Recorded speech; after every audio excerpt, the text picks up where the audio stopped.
Hello students, welcome to Personal Tutor. मैं हूं संयोगिता और आज हम स्टार्ट कर रहे हैं चैप्टर 2 फ्रैक्शंस एंड डेसिमल्स। यहाँ पर हम कुछ 6th क्लास और 5th क्लास के बेसिक्स को भी साथ में लेकर चलने वाले हैं। हमने पहले भी कई वीडियोस में फ्रैक्शंस और डेसिमल्स का जो है डिस्कशन किया है। आज हम क्लास 7th का ये जो चैप्टर है इसके विद क्वेश्चंस यहाँ पर सॉल्व करेंगे। तो स्टार्ट करते हैं फ्रैक्शंस एंड डेसिमल्स। सबसे पहले हम यहाँ पर फ्रैक्शंस पढ़ रहे हैं, तो पहले फ्रैक्शंस को देख लेते हैं। एक शॉर्ट इंट्रोडक्शन जो है फ्रैक्शंस का वो मैं आपको दे रही हूँ। देखिए, फ्रैक्शंस आपको पता है क्योंकि आप 7th क्लास के सिलेबस में पढ़ रहे हैं। तो ये एक फ्रैक्शन है, ये एक फ्रैक्शन है। 1/2, 3/4 ये सब क्या होते हैं? ये फ्रैक्शंस होते हैं जब किसी भी नंबर का कोई पार्ट हम बताते हैं, इस तरह से न्यूमेरिकली उसे बताया जाता है। तो ये 1/2 एक फ्रैक्शन है, 3/4 एक फ्रैक्शन है जिसमें 1 जो है वो क्या है? न्यूमरेटर। जो ऊपर लिखते हैं वो क्या होता है? न्यूमरेटर। और जो नीचे लिखते हैं वो क्या होता है? डिनोमिनेटर। क्या होता है? डिनोमिनेटर। तो ये होते हैं फ्रैक्शंस। इसमें 3 न्यूमरेटर है और 4 क्या है? डिनोमिनेटर हो जाएगा। अब यहाँ पर फ्रैक्शन से रिलेटेड कुछ टर्म होते हैं, कुछ टर्मिनोलॉजीज होती हैं। जैसे कि पहली टर्मिनोलॉजी जो है वो है प्रॉपर फ्रैक्शन। अब ये प्रॉपर फ्रैक्शन क्या है? प्रॉपर फ्रैक्शन क्या है? जहाँ पर भी न्यूमरेटर जो है वो स्मॉल हो डिनोमिनेटर से, मतलब न्यूमरेटर आपका जो है वो एक छोटा नंबर है डिनोमिनेटर से। जैसे कि 4/7, 3/6, 5/11 ये जो है ये सारे क्या हैं? प्रॉपर फ्रैक्शन है। मतलब ये एक होल का कुछ पार्ट बताते हैं, होल नंबर का कुछ एक पार्ट होता है, उसे ये यहाँ पर रिप्रेजेंट करते हैं। तो न्यूमरेटर जो है, numerator is smaller than denominator. यहाँ पर क्या हो जाएंगे? ये numerator is smaller than denominator में ये क्या हो जाएंगे? Proper fraction. मतलब यहाँ पर जब भी न्यूमरेटर छोटा और डिनोमिनेटर बड़ा दिखेगा तो वो होगा प्रॉपर। अब सेकंड टर्म पर आते हैं, that is improper fraction. Improper fraction. अब ये जो सेकंड टर्म है इम्प्रॉपर फ्रैक्शन, ये क्या हो जाएगी? फर्स्ट टर्म की ऑपोजिट हो जाएगी। मतलब ये जो सेकंड वाली टर्म है इसमें क्या हो जाएगा? इनको बदल देते हैं। 7/4, 6/3 एंड 11/5। जहाँ पर न्यूमरेटर जो है वो बड़ा होगा और डिनोमिनेटर जो है वो छोटा होगा, वहाँ पर क्या हो जाएंगे? Improper fraction. मतलब न्यूमरेटर बड़ा है, डिनोमिनेटर छोटा है।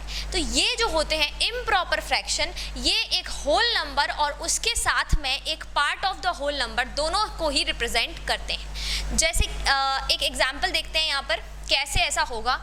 देखिए, यहाँ पर अगर आप प्रॉपर फ्रैक्शन देखेंगे तो ये 4/7 एक होल नंबर होगा, कोई भी होल नंबर उसका एक पार्ट है, राइट? तो ये किसी होल नंबर का एक पार्ट है। जब आप इसे डिवाइड करेंगे तो आपको पूरा एक होल नंबर यहाँ पर नहीं मिल सकता। क्यों? क्योंकि देखिए ये नीचे जो नंबर है वो 7 है, तो 7 जो है वो 4 से बड़ा है। तो अगर हम डिवाइड करने जाएंगे तो यहाँ पर हमें सबसे पहले क्या करना पड़ेगा?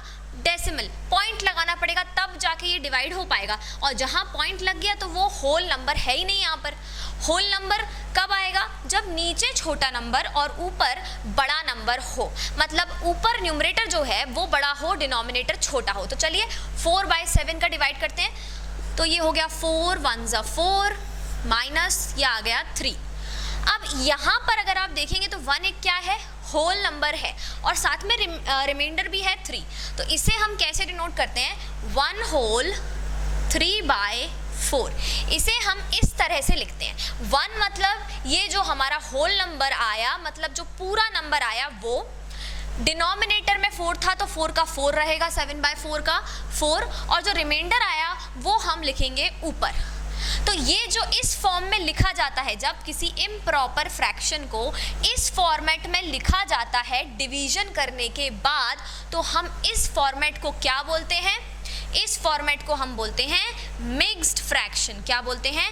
Mixed fraction. अब इसको मिक्स्ड फ्रैक्शन क्यों बोलते हैं? इसका भी एक रीज़न है। इसको मिक्स्ड फ्रैक्शन हम इसलिए बोलते हैं स्टूडेंट्स, क्योंकि यहाँ पर क्या होता है कि ये वाला जो है 1, ये तो एक होल नंबर आ गया, तो ये होल नंबर आ गया तो ये एक इम्प्रॉपर फ्रैक्शन हो गया, और साथ में ये एक part of the whole number आ गया तो ये एक प्रॉपर फ्रैक्शन भी हो गया, मतलब ये दोनों मिक्स्ड हो गए यहाँ पर, तो इसलिए ये मिक्स्ड फ्रैक्शन हो गया।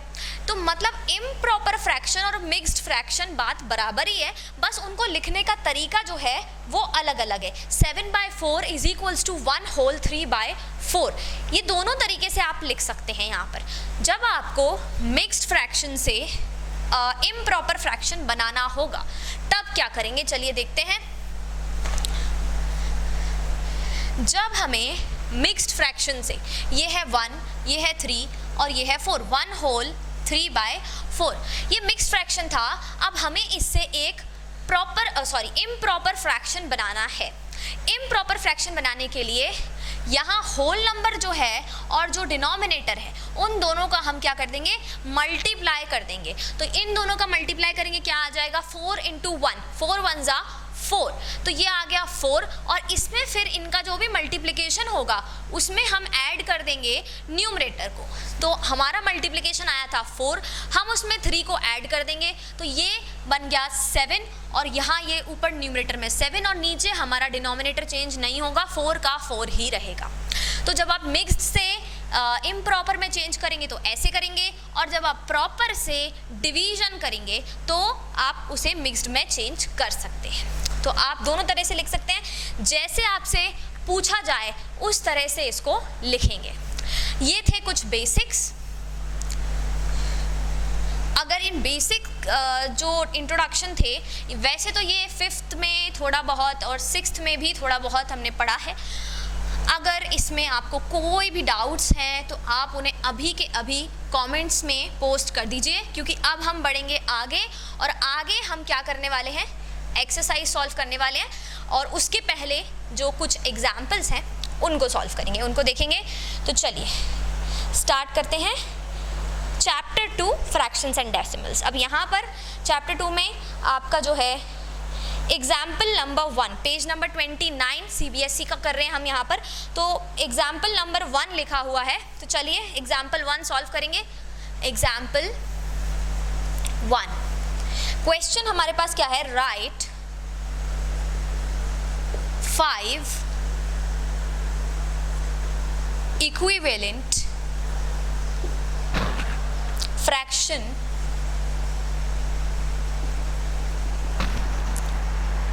ऑफ 3/5। हमें यहाँ पर इक्विवेलेंट फ्रैक्शन लिखना है 3/5 के लिए। 3/5 के लिए कोई भी इक्विवेलेंट फ्रैक्शन आपको यहाँ पर लिखना है। ओके, तो यहाँ पर इक्विवेलेंट फ्रैक्शन का मतलब क्या है, पहले हम वो देखते हैं। इक्विवेलेंट फ्रैक्शन का क्या मतलब होता है, सॉल्यूशन। देखिए, जैसे ये 3/5 है, तो ऐसा कोई फ्रैक्शन लिखना है जिसको हम अगर कट करें, मतलब जिसको अगर हम नंबर्स को छोटा करने की कोशिश करें तो वो कट होने के बाद में वापस हमें यही नंबर मिले, ऐसे कोई फ्रैक्शंस हमें यहाँ पर लिखने हैं। तो जब आप ऐसे फ्रैक्शंस लिखते हैं तो क्या होता है कि आप या तो इन दोनों नंबर्स का किसी एक ही नंबर से डिवीजन करते हैं, या तो इन दोनों नंबर्स का किसी एक ही नंबर से क्या करते हैं, मल्टीप्लिकेशन करते हैं। डिवीजन और मल्टीप्लिकेशन कर सकते हैं इक्विवेलेंट निकालने के लिए। अगर आप प्लस और माइनस करने जाएंगे तो वो इक्विवेलेंट नहीं रहेगा। तो यहाँ हम क्या कर रहे हैं, डिवीजन तो हो नहीं पाएगा क्योंकि 3 और 5 दोनों ही नंबर कॉमन नहीं है, इनमें कुछ भी यहाँ पर दोनों में कोई भी कॉमन फैक्टर नहीं है, तो डिवीजन तो पॉसिबल नहीं है। लेकिन मल्टीप्लिकेशन हम यहाँ कर सकते हैं। तो एक काम करते हैं, इनको मल्टीप्लिकेशन ही कर देते हैं, इनका 2 से कर लेते हैं पहले मल्टीप्लाई। अब दोनों का 2 से मल्टीप्लाई करेंगे तो क्या मिल जाएगा, 3 2 ज़ा 6, 5 2 ज़ा 10।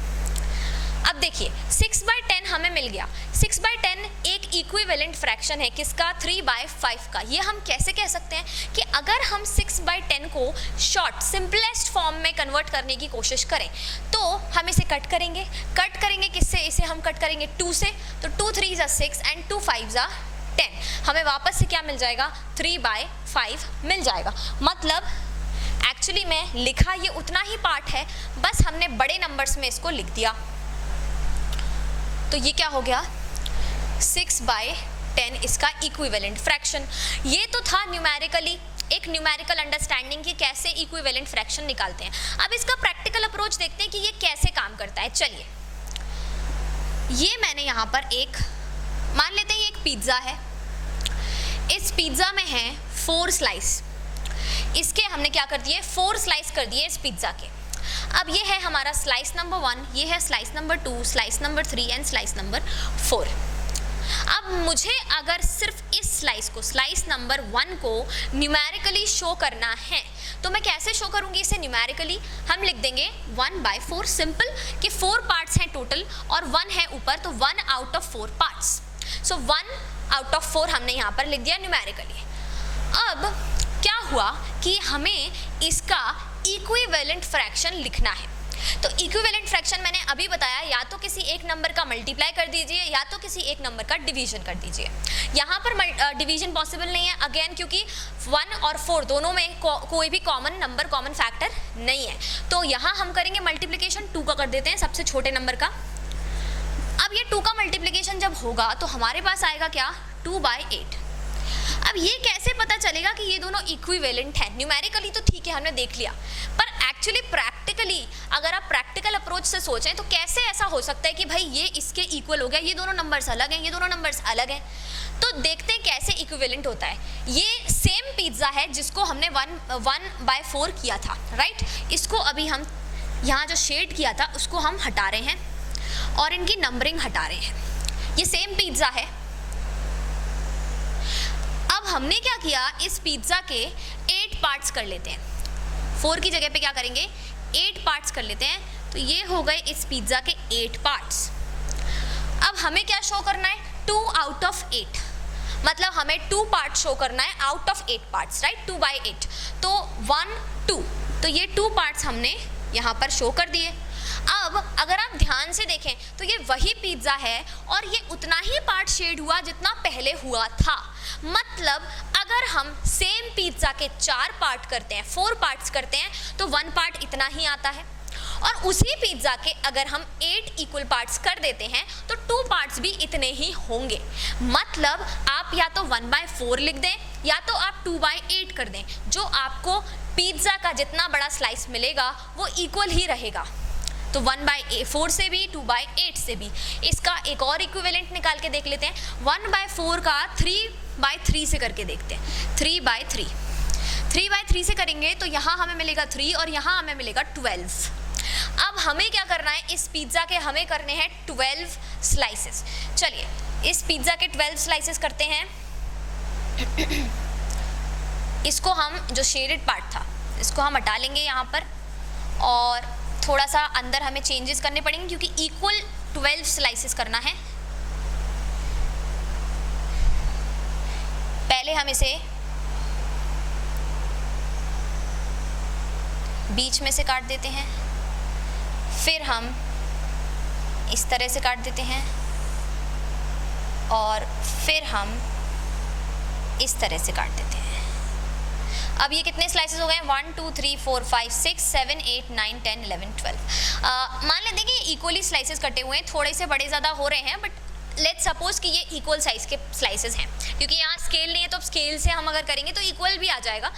तो अब हमें क्या देखना है, यहाँ पर 3 स्लाइसेस आउट ऑफ 12 स्लाइसेस। तो 1 2 3, देखिए ध्यान से, वापस से हमें क्या मिल गया है, उतना ही पोर्शन मिल गया है जितना 1/4 में था, जितना 2/8 में था, उतना ही 3/12 में।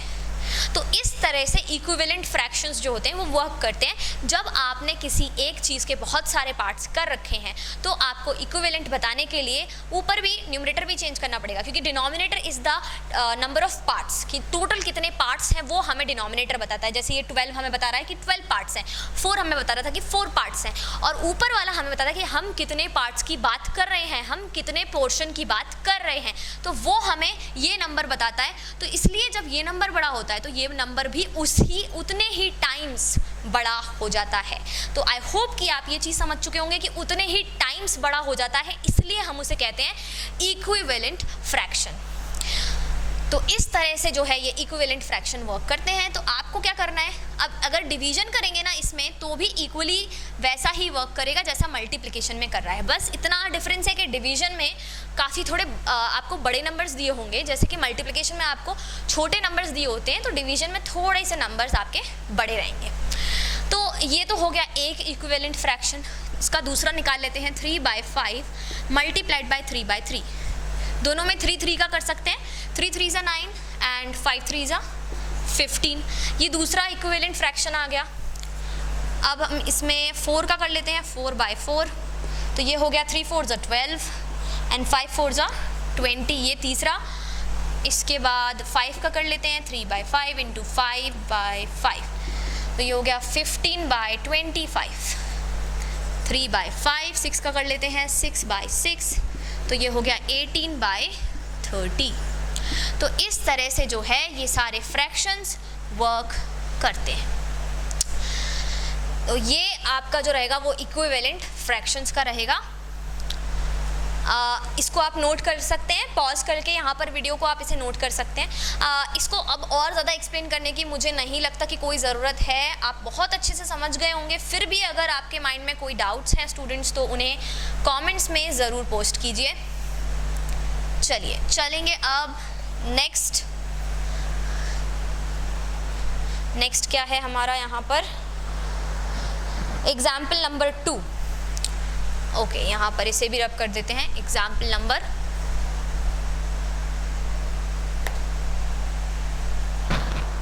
2 पर आएंगे।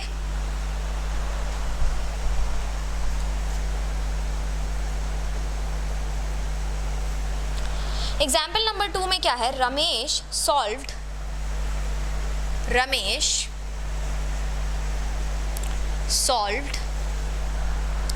2/7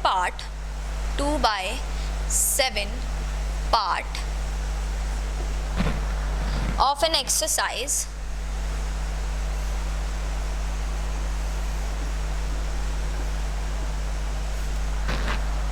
while Seema solved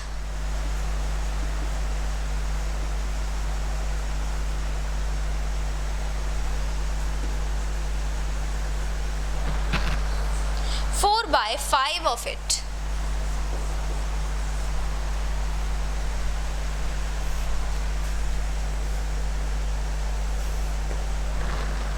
Who solved lesser part?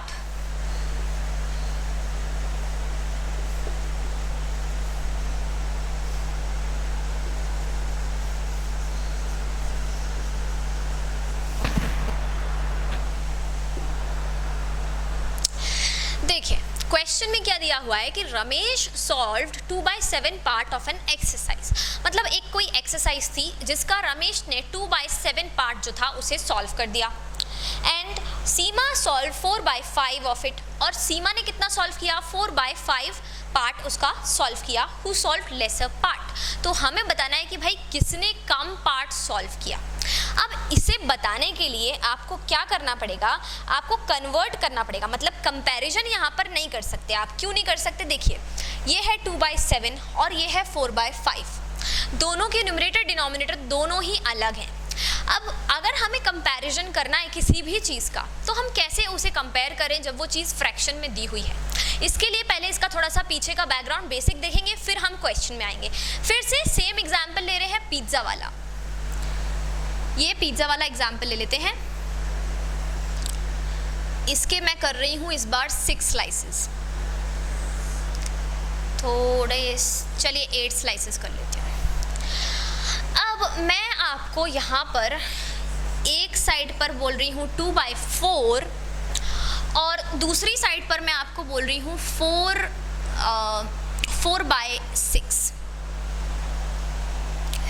या फिर यहाँ पर 3/6। अब मैं आपसे पूछ रही हूँ कि बताइए 2/4 ऑफ दिस पिज्ज़ा और 3/6 part of this pizza, which one is lesser या फिर विच वन इज बिगर। मतलब या तो ये वाला पार्ट पिज्ज़ा का या फिर ये वाला पार्ट, इनमें से कौन सा पार्ट जो है पिज्ज़ा का वो छोटा या बड़ा होगा, कंपेयर करना है। क्या आप कंपेयर कर पाएंगे यहाँ पर? बिल्कुल भी कंपेयर नहीं कर सकते। क्यों नहीं कर सकते? क्योंकि यहाँ पर अगर आप ध्यान से देखें तो यहाँ पर कितने पार्ट्स हो रखे हैं पिज़्ज़ा के? 4 पार्ट्स हो रखे हैं। यहाँ पर कितने पार्ट्स हो रखे हैं पिज़्ज़ा के? 6 पार्ट्स हो रखे हैं। तो हम कैसे कंपेयर करें? हमें क्या पता कि कितने बड़े पार्ट्स हैं, कितने पार्ट्स ज़्यादा बड़े हैं, छोटे हैं, कैसे कंपेयर करें? तो हमें क्या करना पड़ेगा? पहले सबसे पिज़्ज़ा के पार्ट्स जो हैं वो इक्वल बनाने पड़ेंगे यहाँ पर, राइट? इक्वल बनाने पड़ेंगे। तो एक काम करते हैं, पिज़्ज़ा के जो पार्ट्स हैं उनको इक्वल बना लेते हैं। ये वाला जो है अभी इस वाले क्वेश्चन पे थोड़ा सा होल्ड रख रहे हैं, बिल्कुल इसके पीछे का बैकग्राउंड पूरा डिस्कस कर रहे हैं, इसलिए मैंने कोई भी फ्रैक्शन जो है वो मिलता जुलता यहाँ पर नहीं लिया है। तो इक्वल पार्ट्स बनाते हैं डिनोमिनेटर में, ठीक है? डिनोमिनेटर मतलब टोटल नंबर ऑफ पार्ट्स। तो इसको और इसको इक्वल कैसे बनाएं? किसका मल्टीप्लाई करें कि ये और ये दोनों इक्वल बन जाएं, या फिर किसका डिवाइड करें कि ये और ये इक्वल बन जाएं? तो एक काम करते हैं, इन दोनों को हम क्या बना सकते हैं? 2 बना सकते हैं। इसका डिवीजन 2 से और इसका डिवीजन 3 से अगर हम करें तो ये दोनों क्या बन जाएंगे? 2 बन जाएंगे। तो चलिए, डिवाइडेड बाय 2 डिवाइडेड बाय 2, तो इसको हमने क्या बना लिया यहाँ पर? 1/2। 2 का डिवाइड ऊपर भी करना पड़ेगा। नीचे अगर आप कर रहे हैं मल्टीप्लाई या डिवाइड तो आपको ऊपर भी करना पड़ेगा, नहीं तो वो फ्रैक्शन अपने आप में ही चेंज हो जाएगा। तो आपको वो फ्रैक्शन जो है उसका इक्विवेलेंट फ्रैक्शन निकालना है। तो यहाँ पर ये आ गया 1/2। सेम यहाँ पर करते हैं, डिवाइडेड बाय 3 डिवाइडेड बाय 3, तो ये हो गया 1/2। मतलब देखिए यहाँ पर भी 2 बन गया, यहाँ पर भी 2 बन गया, डिनोमिनेटर तो सेम आ गए। मतलब अब पिज़्ज़ा के टोटल कितने पार्ट्स हैं?